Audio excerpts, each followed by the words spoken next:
है वांगशन family, welcome back. Let's start our new chapter. आज का दिन कितना भी हेडेक भरा क्यों ना हो, पर शाम हद से ज़्यादा ब्यूटीफुल थी, क्योंकि बेड पर पीसफुली सोया हुआ वो अल्फ़ा और ओमेगा का ब्यूटीफुल कपल, जो एक दूसरे की वार्मथ में एक दूसरे के फेरोमोन्स को फील करते हुए बहुत गहरी नींद सो चुका था, उसमें से अल्फ़ा की नींद फाइनली टूट चुकी थी और उसने जैसे ही अपनी आईज ओपन की, उसके लिए इस दुनिया की सबसे प्रीशियस जो है इस दुनिया में, वो उसके पास उसकी बाहों में सोया हुआ था। वांगजी ने जैसे ही अपनी आईज ओपन की थी, उसके सामने विंग का वो ब्यूटीफुल और मासूम फेस था, जो उसके चेस्ट पर बहुत आराम से कंफर्टेबली सोया हुआ था। वांगजी के फेस पर बहुत ब्यूटीफुल स्माइल थी, क्योंकि उसने शायद ही ये सिर्फ अपने सपनों में इमेजिन किया था कि विंग इतने ही प्यार से उसके पास उसके वार्मथ में सोएगा। साथ ही उस रूम में पूरी तरीके से विंग और वांगजी के स्मूथिंग और कामिंग फेरोमोन्स मिक्स होकर घुल चुके थे, जो हर एक सांस के साथ उन दोनों के अंदर जा रहे थे और उन्हें बहुत रिलैक्सिंग फील करवा रहे थे। शुयांग, शाओ शिनचैन, सोंगलैंग और म्याम्या ने जब देखा था कि विंग वांगजी के साथ सो रहा है, उन दोनों चारों ने भी डोर को ऑफ कर दिया था और वो वहाँ से जा चुके थे। साथ ही आज वांगशियान को स्कूल में पिक करने के लिए सोंगलैंग और म्याम्या गए थे, क्योंकि विंग और वांगजी को आज कोई भी तंग नहीं करना चाहता था। पर अब फाइनली वांगजी तो उठ चुका था, पर वो ये सोच रहा था कि उसे बेड से नीचे उतरना चाहिए या नहीं, क्योंकि अगर वो बेड से नीचे उतरा तो हो सकता है उसका जो ओमेगा उसके चेस्ट पर सोया हुआ है पीसफुली, उसके नींद डिस्टर्ब हो जाए। साथ ही वांगजी के सामने जो इतना ब्यूटीफुल नज़ारा है वो भी वैनिश हो जाएगा, और उसके साथ वांगजी जो हर वक्त अपने ख्वाबों में देखता है, आज जो उसकी रियलिटी बन के उसके सामने है, वो भी एक पल में टूट जाएगी। वांगजी इसी कश्मकश में था कि वो उतरे या यही लेटा रहे अपने ओमेगा के साथ, पर वही दूसरी तरफ उसका ओमेगा भी अब अपनी नींद कंप्लीट कर चुका था, क्योंकि इतने सालों बाद अपने अल्फा की वो वार्मथ पाकर, उसके वो फेरोमोन्स फील करके और उसकी केयर कंसर्न को अपने पास पाकर विंग भी बहुत पीसफुली सोया हुआ था। पर इंसान कितनी देर सो सकता है, इसीलिए फाइनली विंग भी मूव करने लगा था। जैसे ही वांगजी ने ये नोटिस किया कि विंग धीरे धीरे मूव कर रहा है, उसने तुरंत अपनी आईज को बंद कर लिया और वो पीसफुली सोने का नाटक करने लगा, क्योंकि वो देखना चाहता था कि विंग, या यूँ कहा जाए उसका प्रीटी ओमेगा, उठने के बाद अपने अल्फा के साथ क्या करता है। क्योंकि वांगजी को तो यही लगता था ना कि विंग उससे नफरत करता है, तो आज विंग अगर उठने के बाद वांगजी का फेस देखेगा तो ऑब्वियसली विंग नाराज़ होगा, और वांगजी विंग की ये नाराज़गी अपनी खुली आंखों से तो देखना नहीं चाहता था, इसलिए उसने अपनी आईज बंद करके सोने का प्रिटेंड करने का डिसाइड किया। विंग धीरे धीरे अपनी ब्यूटीफुल आईज ओपन कर चुका था। साथ ही उसे ये महसूस हुआ था कि उसे किसी स्ट्रॉन्ग चीज़ ने जकड़ के रखा है। जब वो पूरी तरीके से अपनी रियलिटी में आता है तो वो महसूस करता है कि उसके अल्फा के हाथ अभी भी उसे जकड़ के रखे हुए हैं। इससे विंग के फेस पर भी बहुत ब्यूटीफुल स्माइल आ चुकी थी। विंग अपना हेड थोड़ा सा ऊपर करता है और वांगजी के फेस की तरफ देखता है। वांगजी बिल्कुल पीसफुली सोने का नाटक कर रहा था, इसलिए विंग ये मान लेता है कि वांगजी सो रहा है। वो धीरे धीरे अपने दूसरे हाथ को, जो उसने वांगजी के बॉडी पर रैप करके रखा था, उसे उठाकर वांगजी के फेस के पास लेके जाता है और वो वांगजी के चीक्स को सहलाने लगता है। विंग इतने सालों बाद आज फाइनली बहुत ज़्यादा खुश था, क्योंकि उसने पहली बार वांगजी के आंखों में अपने लिए सच्चा प्यार, केयर, कंसर्न और मोस्ट इम्पॉर्टेंट विंग को खोने का वो दर्द और डर देखा था। शायद आज तक यही साइड वांगजी ने विंग को नहीं दिखाई थी और विंग को वांगजी की यही साइड देखनी थी। आज विंग ने जब वांगजी को अपने लिए अपने ही सामने तड़पते हुए देखा, तब सच में विंग अपने दिल में बस ये सोच रहा था कि आज अगर ये उसकी ज़िंदगी का आखिरी दिन भी होता तो वो मंजूर होता विंग को, क्योंकि इसी प्यार के लिए विंग न जाने कब से तड़प रहा था।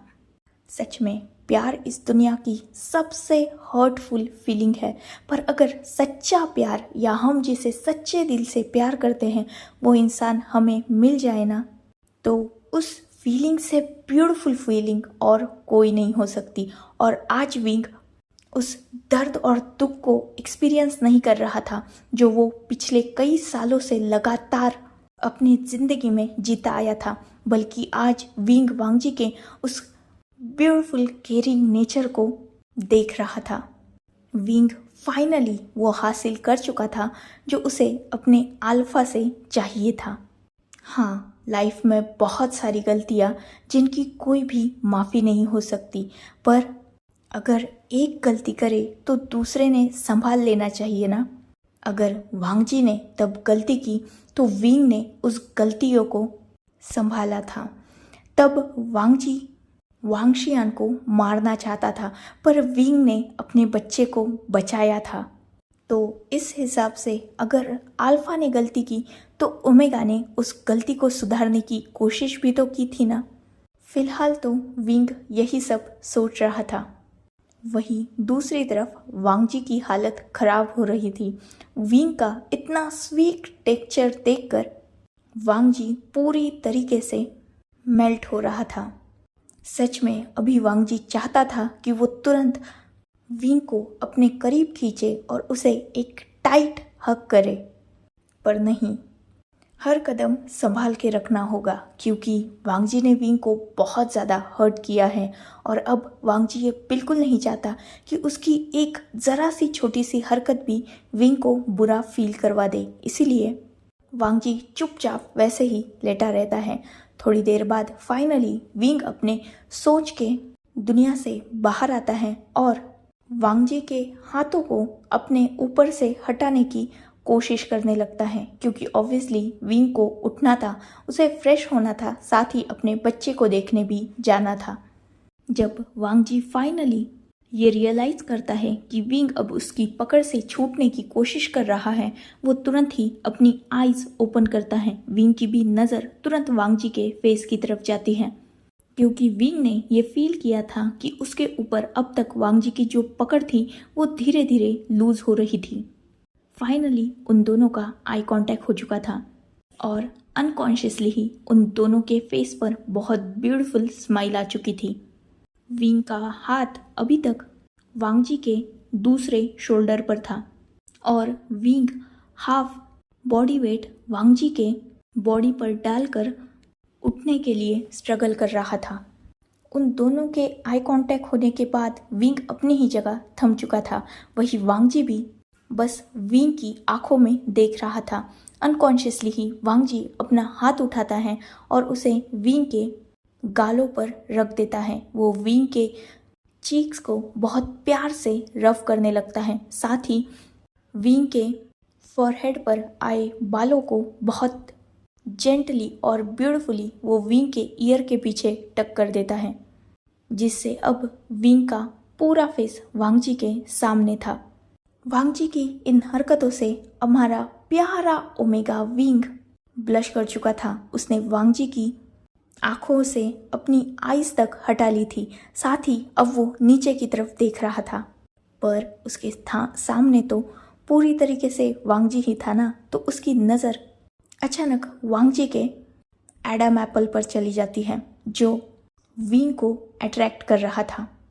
वही दूसरी तरफ वांगजी भी विंग की आईज में ही देख रहा था, इसीलिए उसने भी ये नोटिस कर लिया था कि विंग कहाँ देख रहा है। वांगजी के फेस पर एक ब्यूटीफुल स्माइल आ चुकी थी और जैसे ही वांगजी ने देखा कि उसकी जो थोड़ी बहुत बॉडी रिवील हो रही है, उसी से विंग का गला सूख रहा है, क्योंकि वांगजी ने जो शर्ट पहनी हुई थी उसके ऊपर के 2-3 बटन्स ओपन थे, तो उसमें से वांगजी के जॉ लाइन के साथ साथ एडम एप्पल और चेस्ट का थोड़ा सा एरिया विजिबल हो रहा था। उसे देखकर विंग अपने ही सलाइवा को गल्फ कर रहा था। वांग जी को विंग का ये रिएक्शन देखकर बहुत ज़्यादा खुशी हो रही थी। ऑब्वियसली उसका ओमेगा उसकी बॉडी से अट्रैक्ट हो रहा है।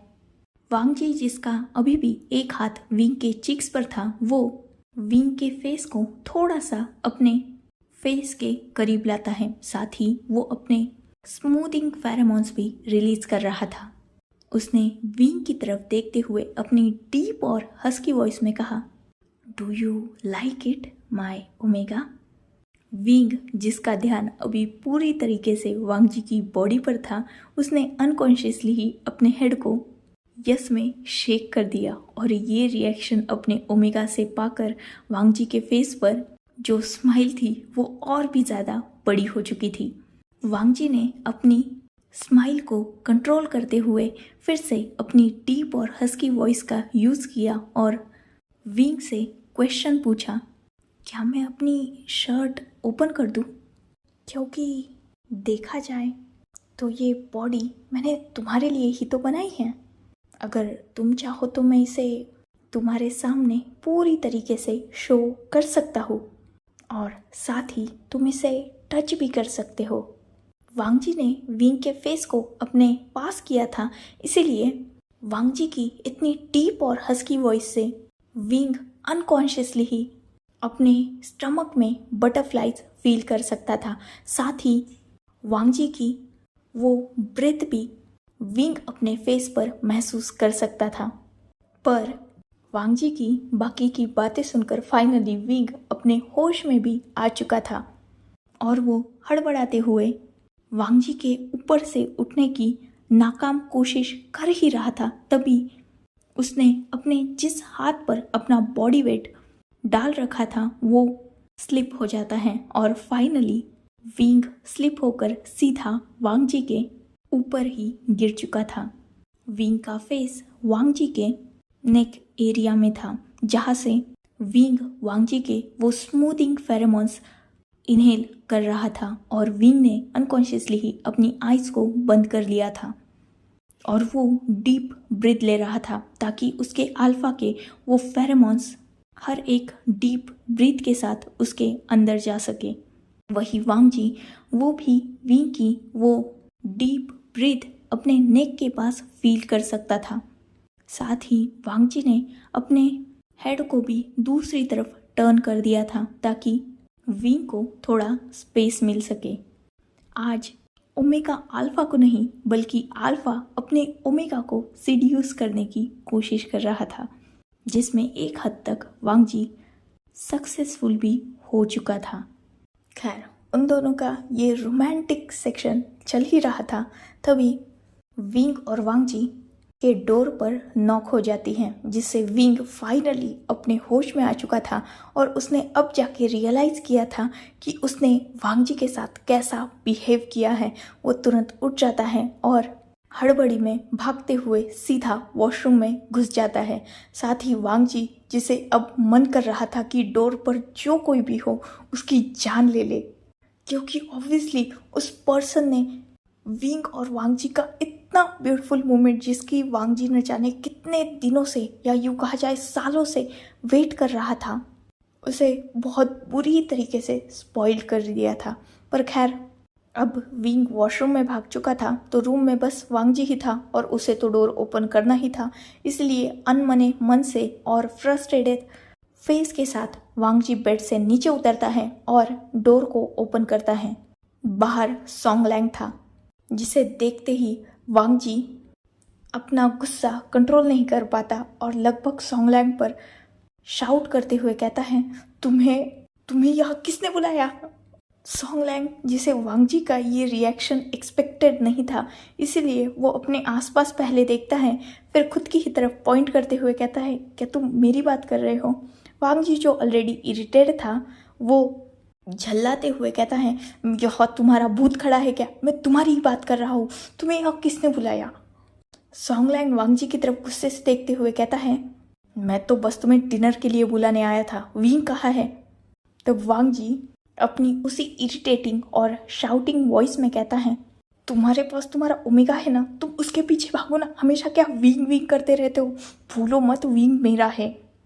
सॉन्गलैंग, जिसे वांग जी का कोई भी बिहेव समझ में नहीं आ रहा था, वो वांग जी की तरफ देखता है और कहता है, क्या पागल कुत्ते ने काटा है तुम्हें, या कंस्ट्रक्शन साइट पर कोई पत्थर गिरा था तुम्हारे सर पे। ये सुनना था कि वांग जी का गुस्सा और भी बढ़ चुका था। सॉन्गलैंग भी वांग जी पर शाउट करते हुए कहता है, अगर नहीं तो इंसानों की तरह बिहेव करो ना, ये जानवरों की तरह काटने क्यों दौड़ रहे हो। और मैं तुम्हें बता देता हूँ, विंग मेरा दोस्त है तो मैं विंग विंग ही करूँगा, वांग जी तो करूँगा नहीं, क्योंकि तुम्हारे जैसे इंसान का नाम लेने में मुझे कोई इंटरेस्ट नहीं है। अब बताओ मेरा दोस्त कहाँ है। वांग जी सॉन्गलैंग की तरफ गुस्से से देखता है और कहता है, वो तुम्हारा दोस्त नहीं, मेरा ओमेगा है, और खाने के लिए बुलाने आए थे ना, जाओ मैं उसे लेकर आ जाऊंगा। इतना बोलकर वांग जी सॉन्गलैंग के मुंह पर डोर बंद करने ही वाला था, तभी सॉन्गलैंग डोर पर हाथ रख देता है और वांग जी की तरफ गुस्से से देखते हुए कहता है, मुझे भी तुम्हारे रूम के बाहर खड़े होने का कोई शौक नहीं है, बस इतना बता दूं कि शुयांग और शिनचैन ग ने जल्दी बुलाया है, क्योंकि हम सब कब से तुम्हारा डिनर टेबल पर इंतज़ार कर रहे हैं। वांग जी जो ऑलरेडी इरिटेट था, वो बिना किसी रिप्लाई के अपनी फुल फोर्स से उस डोर को पुश करता है, जिससे वो डोर लिटरली सॉन्गलैंग के नोज पर लग चुकी थी। साथ ही सॉन्गलैंग का हाथ भी उस डोर से हट चुका था। सॉन्गलैंग अपनी नोज को रब करते हुए उस बंद डोर की तरफ देखता है और कहता है, ये सच में पागल है, पता नहीं विंग को इस पागल से कैसे प्यार हो गया। इतना बोलकर सॉन्गलैंग नीचे चला जाता है। वही वांग जी जैसे ही डोर ऑफ करता है, वैसे ही उसे डोर ओपन होने की साउंड भी आ जाती है, क्योंकि विंग वॉशरूम से बाहर आ चुका था और विंग अभी बहुत ज़्यादा ब्यूटीफुल लग रहा था। विंग वांग जी की तरफ देखता है और कहता है, मैंने नॉक की साउंड सुनी थी, कौन था। वांग जी विंग की तरफ देखता है और एक इरिटेटिंग फेस बनाते हुए कहता है, वो सॉन्गलैंग था। विंग सॉन्गलैंग का नाम सुनते ही थोड़ा स्माइल करता है और कहता है, उसे क्या काम था। वांग जी, जिसे विंग के फेस पर किसी और का नाम सुनकर स्माइल आते हुए देखकर जलन हो रही थी, वो अपने स्ट्रॉन्ग कदमों से विंग की तरफ जाता है और उसके सामने खड़े होकर कहता है, मुझे अच्छी तरीके से देख लो, जैसा देखना है वैसा देख लो, और अगर मेरी बॉडी देखनी है तो वैसा भी बता दो, मैं अपनी शर्ट निकाल के रख देता हूँ। पर एक बात याद रखना, सिर्फ मैं वो पर्सन हूँ जो तुम्हारा अल्फा कहलाने का हक रखता है। साथ ही तुम्हारे फेस पर स्माइल भी मेरी वजह से आनी चाहिए, ना कि किसी और अल्फा का नाम सुनकर, समझे। इतना बोलकर वो सीधा वॉशरूम की तरफ चला जाता है। वही विंग, जो अभी भी वांग जी की बातों का मतलब समझ नहीं पाया था, वो वैसे ही कंफ्यूजिंगली वही खड़ा होता है। कुछ देर बाद विंग एक डीप ब्रेथ लेता है और हल्का सा स्माइल करते हुए कहता है, ये सच में पागल है।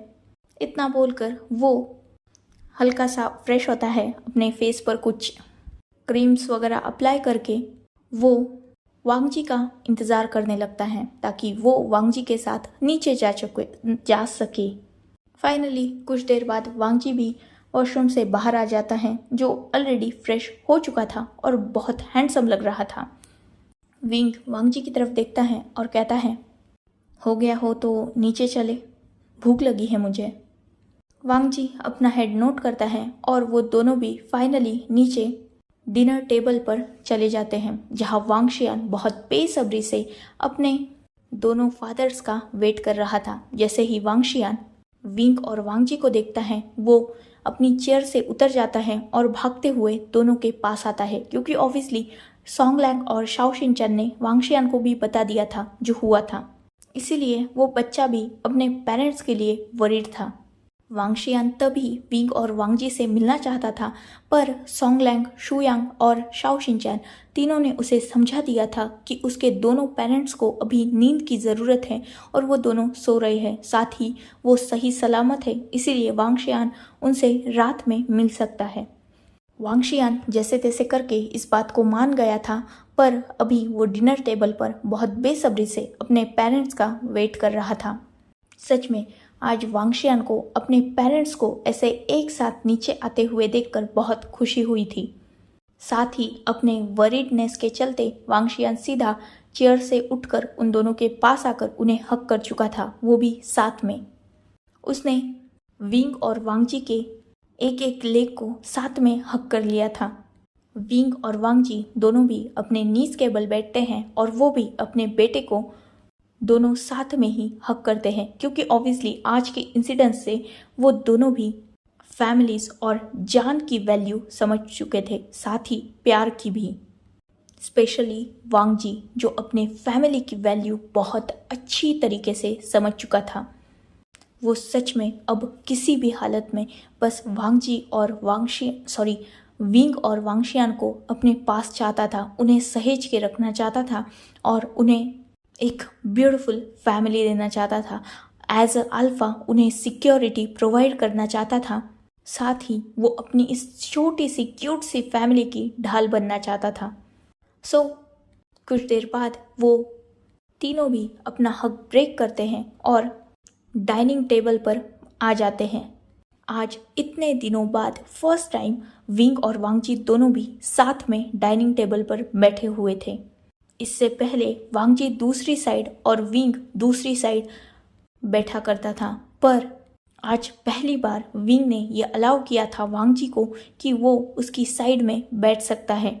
साथ ही वांगशियान वांगजी के लैप पर बैठने की जिद कर रहा था, पर विंग ने उसे अपनी तरफ खींच लिया था और उसे अपनी लैप पर बिठा दिया था, क्योंकि अभी भी वांगजी के हाथ इंजर्ड थे और विंग ये बिल्कुल नहीं चाहता था कि वांगजी के हाथों पर कोई भी जोर पड़े, क्योंकि ऑब्वियसली वांगजी ने अपने हाथों को पत्थर पे मारा था।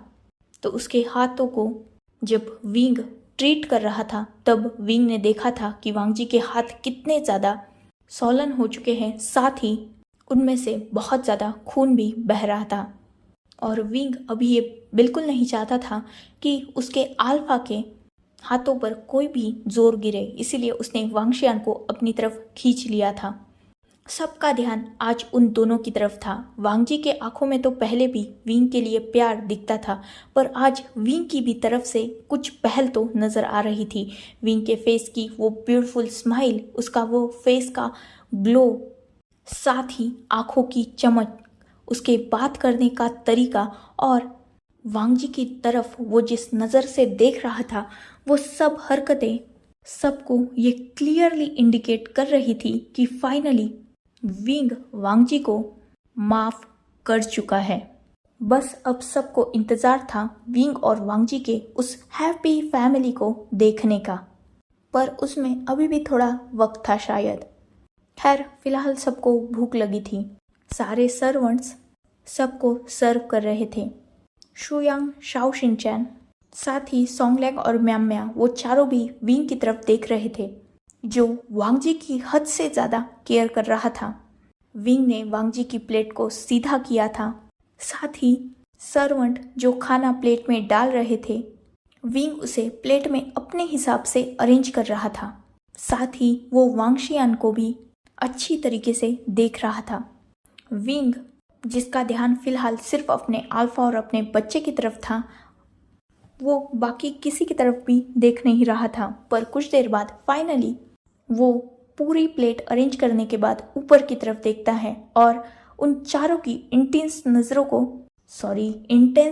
को अपने ऊपर फील करते ही विंग थोड़ा कंफ्यूज हो जाता है और उन चारों की तरफ देखते हुए कहता है, आप लोग मुझे ऐसे क्यों देख रहे हो?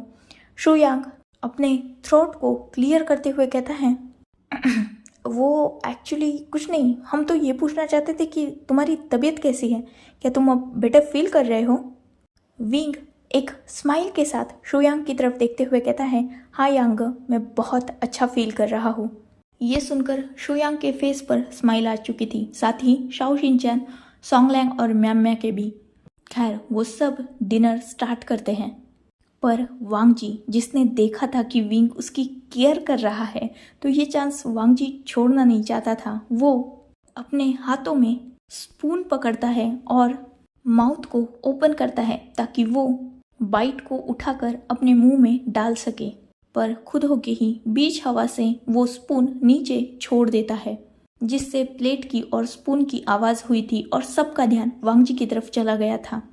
अगर देखा जाए तो सच में भी वांगजी को पेन हो रहा था, साथ ही स्पून उठाने की वजह से उसके हाथ थोड़ा काँप भी रहे थे। जैसे ही वांगजी ये देखता है तब वो वांगशियान को उठाता है और शुयांग की लैप पर बिठा देता है, क्योंकि विंग अभी तक वांगशियान को फीडिंग करवा रहा था। वो शुयांग की तरफ देखते हुए कहता है, इसे आप खिला दो। शुयांग तुरंत नोट करता है और वांगशियान भी आज कुछ नहीं कहता। विंग वांगजी की प्लेट अपनी तरफ खींचता है और वांगजी को खुद खाना खिलाने लगता है। ये देखकर वांगजी की हार्ट बीट तो बढ़ चुकी थी, साथ ही सोंगलैंग का हार्ट उसके मुंह में आकर लटक चुका था। म्या के फेस पर स्माइल थी। वही शुयांग और शाओ शिनचैन भी विंग के इस हरकत से थोड़ा शॉक नजर आ रहे थे। वांगशियान अपने दोनों फादर्स को ऐसे करता हुआ देखकर खुश हो रहा था। विंग वांगजी को खाना खिला रहा था, साथ ही वांगजी एक बात नोटिस करता है, विंग उसे वही खिला रहा था जो वांगजी को पसंद है। जो वांगजी को नहीं पसंद वो विंग वांगजी के प्लेट से निकाल कर साइड में रख रहा था और अपनी प्लेट में से जो चीज़ें वांगजी को पसंद है उसे वांगजी की प्लेट में ऐड करके उसे खिला रहा था।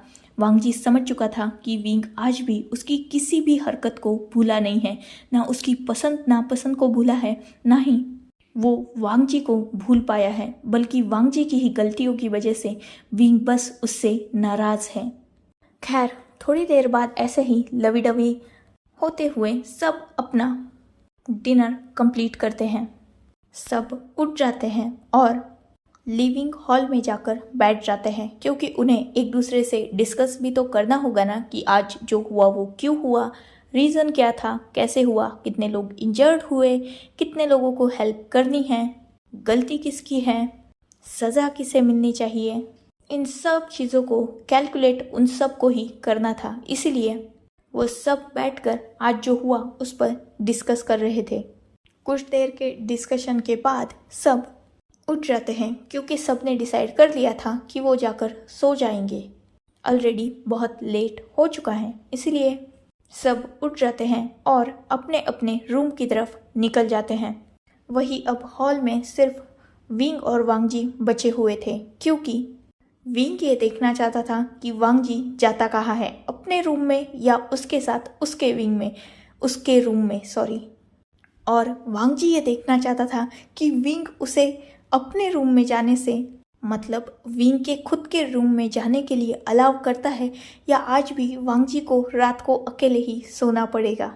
वो दोनों भी एक दूसरे की तरफ देख रहे थे। वांगशियान को शुयांग और शाओ शिनचैन अपने साथ ले गए थे उसे सुलाने के लिए, क्योंकि ऑब्वियसली आज विंग तो उसे नहीं सुलाने वाला। मतलब विंग को कोई प्रॉब्लम नहीं था, पर शुयांग और शाओ शिनचैन ही नहीं चाहते थे कि वांगशियान आज इन दोनों के बीच में गिरे, इसलिए वो वांगशियान को पहले ही अपने साथ लेकर जा चुके थे। खैर, वांगजी जब विंग कुछ देर बाद भी कोई रिप्लाई नहीं देता तो उठकर अपने रूम की तरफ जाने लगता है। यह देखकर विंग को थोड़ा अपसेट फील हुआ था। उसने वांगजी को रोकने के लिए उसे पीछे से आवाज़ लगाई, जिससे वांगजी अपनी जगह रुक गया और वो पीछे देखने लगा। वांगजी ने विंग की तरफ एक क्वेश्चनिंग लुक से देखा, जिससे विंग ने एक डीप ब्रीथ ली और वांगजी से कहा, तुम्हारे हाथ की बैंडेज चेंज करनी है, चलो मैं कर देता हूँ। ये बोलकर वो भी वांगजी के पीछे आने लगा। वांगजी ने विंग की तरफ देखा और एक स्माइल के साथ कहा, नहीं, एक्चुअली तुम अपने रूम में जाओ। ये सुनकर विंग के कदम अपनी ही जगह रुक चुके थे, साथ ही उसके फेस पर सैडनेस भी छा चुकी थी, पर वो ये वांगजी को तो दिखाना नहीं चाहता था, इसलिए वो अपने रूम की तरफ जाने के लिए अपने कदमों को आगे बढ़ाने लगता है। वांगजी, जिसने क्लियरली विंग के फेस पर बदलते हुए इमोशंस देख लिए थे, वो अपनी बात को कंप्लीट करते हुए कहता है, मैं अपना नाइट ड्रेस लेके आता हूँ, क्योंकि तुम्हारे रूम में तो मेरा कोई ड्रेस है नहीं ना, तो मैं तुम्हारे रूम में आ जाता हूँ और वही तुम मेरी बैंडेज चेंज कर देना। विंग जिसके कदम अपनी ही जगह रुक चुके थे और वो वांग जी की तरफ देखने ही वाला था, तभी वांग जी पलट के अपने रूम की तरफ जा चुका था, क्योंकि उसे यहाँ खड़ा होकर और ऑकवर्ड सिचुएशन नहीं बनानी थी। वहीं दूसरी तरफ शुयांग, शाओ शिनचैन, सोंगलैंग और म्या वो चारों भी, इवन वो पांचों भी जिनमें वांग शियान भी शामिल था, वो रूम में गए नहीं थे। इन दोनों के ही सिचुएशंस को देखने के लिए रुके हुए थे, क्योंकि ऑब्वियसली वो पांचों भी क्यूरियस थे कि आज कौन किसके रूम में सोता है, या यूँ कहा जाए सिर्फ वांग शियान के पेरेंट्स फिर से अलग अलग सोते हैं। पर वो इन दोनों को देखकर बहुत खुश हो चुके थे और फाइनली सब अपने अपने रूम में जा चुके थे। वहीं वांग जी भी अपना नाइट सूट रूम में से लेता है और विंग के रूम की तरफ चला जाता है। विंग जो वॉशरूम में था वो भी अपना नाइट सूट पहन के बाहर आता है। सामने ही वांग जी था। वांग जी विंग की तरफ देखता है और कहता है, मैं चेंज करके आता हूँ। एक्चुअली वांग जी अपने रूम में भी चेंज कर सकता था, पर वांग जी अपनी एटलीस्ट एक ड्रेस तो भी विंग के रूम में रखना चाहता था। अगर वांग जी अपने रूम में चेंज करता तो उसकी ड्रेस वही उसके रूम में छूट जाती ना, इसीलिए वांग जी विंग के वॉशरूम को यूज़ करने आया था। वो वॉशरूम में गया, उसने चेंज किया और बाहर आया। विंग फर्स्ट एड बॉक्स लेकर बेड पर ही बैठा हुआ था। वांग जी को दर्द हो रहा था अपने हाथों में, पर वो जानता था कि विंग उसे छोड़ने भी वाला नहीं, क्योंकि ऑब्वियसली बैंडेज चेंज करते हुए दर्द होता है। वांग जी एक डीप ब्रीथ लेता है और विंग के पास जाकर बैठ जाता है। विंग फिर से वांग जी के सामने अपने नीज के बल बैठता है और वांग जी बेड पर बैठा हुआ था। ये बिल्कुल वैसी ही सिचुएशन थी जैसी सुबह थी। वांग जी के फेस पर बहुत ब्यूटीफुल स्माइल थी और विंग जिसे वांग जी के हाथों की हालत देखकर बहुत ज़्यादा बुरा लग रहा था। साथ ही वो बहुत केयरफुली एयर ब्लो करते हुए अपने माउथ से वांग जी की धीरे धीरे बैंडेज चेंज कर रहा था। जब बैंडेज चेंज हो जाती है तो फाइनली विंग एक रिलीफ की ब्रेथ लेता है। वो वांग जी की तरफ देखता है और अपनी केयर शो करते हुए वांग जी से पूछता है, क्या दर्द हो रहा है? वांग जी जस्ट अपने हेड को ना में शेक कर देता है। विंग के फेस पर जो क्यूटनेस थी उसे वांग जी और ज़्यादा हैंडल नहीं कर पाता। वांग जी आज सच में बहुत ज़्यादा इमोशनल था। उसके आंखों के सामने अनजाने में ही वो सीन आ जाता है जिसमें उसे पता चला था कि विंग उन पत्थरों के नीचे है। एक पल के लिए वांग जी के दिल को फिर से वो डर घेर लेता है। वो विंग की तरफ देख ही रहा था कि उसकी आंखें नम हो चुकी थी। इससे पहले कि विंग वांग जी से कुछ पूछ पाता, वांग जी ने अपने एक हाथ को विंग के नेक के पीछे डाला और विंग को अपनी तरफ खींच लिया। वांग जी बेड पर बैठा हुआ था तो वो वैसे ही स्लाइड होते हुए नीचे विंग के सामने अपने नीज पर बैठ गया और उसने अपने दूसरे हाथ से भी विंग को टाइटली अपनी तरफ जकड़ लिया। वांग जी की इस हरकत से विंग शॉक हो चुका था, पर उसे ये भी समझ में नहीं आ रहा था कि वांग जी के इस अचानक बदलते हुए बर्ताव का रीज़न क्या है। पर फिर भी विंग वांग जी से कुछ नहीं पूछता और वो वांग जी को हक करने देता है। थोड़ी देर बाद जब वांग जी फाइनली थोड़ा कंफर्टेबल फील करता है तब वो विंग के पास से थोड़ा दूर होता है, अपने दोनों हाथों को विंग के दोनों चिक्स पर रखता है और उसके फोरहेड पर एक सॉफ्ट सा किस करते हुए उसकी आंखों में देखते हुए कहता है, सच में आज मैं बहुत डर चुका था। अगर तुम्हें कुछ हो जाता ना तो सच में आज मैं भी अपनी जान दे देता। आज सही मायने में लान वांग जी ने अपने आंखों के सामने अपनी मौत देखी है। आज मैंने वही फील किया है जो सालों पहले मेरी वजह से तुमने फील किया था। अपनी मौत को मैंने फील किया है विंग। उस चंद मिनटों के अंदर मैं बस ये चाहता था कि चाहे मेरी जान चली जाए पर तुम मेरी आंखों के सामने आ जाओ। एटलीस्ट मौत के उस लास्ट चंद मिनटों में मैं तुम्हारा ये ब्यूटीफुल फेस देख पाऊँ। अपने प्यार की बाहों में मैं उस वक्त मरना चाहता था। I love you wing, I love you so much. Please आगे से ऐसा मत करना। इतना बोलकर वांगजी फिर से विंग को हक कर लेता है, वो भी बहुत tightly. So, enough for today. Let's take a break. Next chapter in next video. If you like my explanation, like, comment, and subscribe my channel. Hopefully, you all are enjoying this journey. Goodbye. Take care. Enjoy your beautiful life.